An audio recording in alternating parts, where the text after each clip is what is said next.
I'm Gail Miller. Welcome to my Aged Care Mythbuster series. Today we're going to bust aged care myth number 9.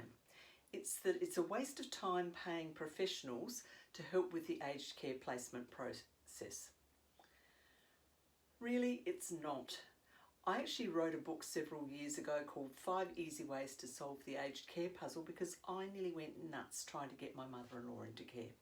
My background is in children's dentistry, so I'm logical, methodical and very process driven, but that process was seriously challenging.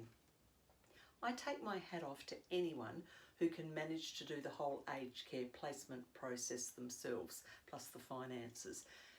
It actually is a lot to do, it's a lot to learn, and because the government are constantly moving the goalposts, as fast as you can learn what the process is, it may change.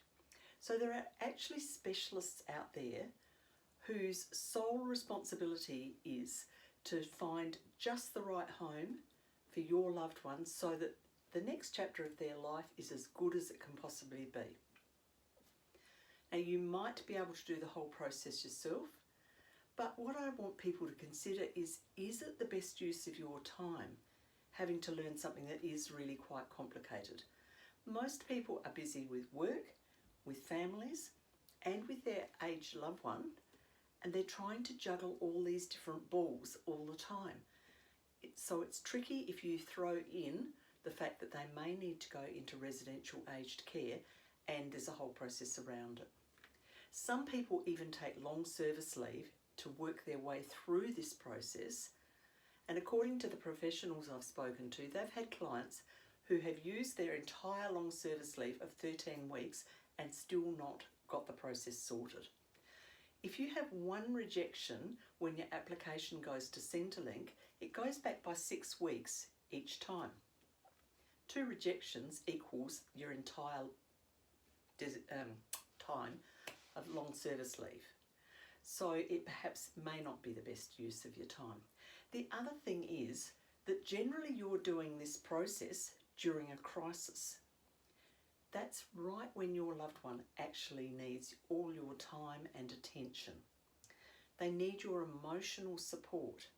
They don't need you to be going to work during the day, racing your children off to sport or doing whatever you do after work, quickly whizzing together a meal and then sitting down and trawling through websites at night trying to find that elusive vacancy. And then you think you've spotted one, and then you realise, oh no, that's not in a secure section. And because my loved one has dementia and they're prone to wandering, they need a secure location. So it just may not meet the needs of your particular loved one. So there are professionals out there who can help with this process.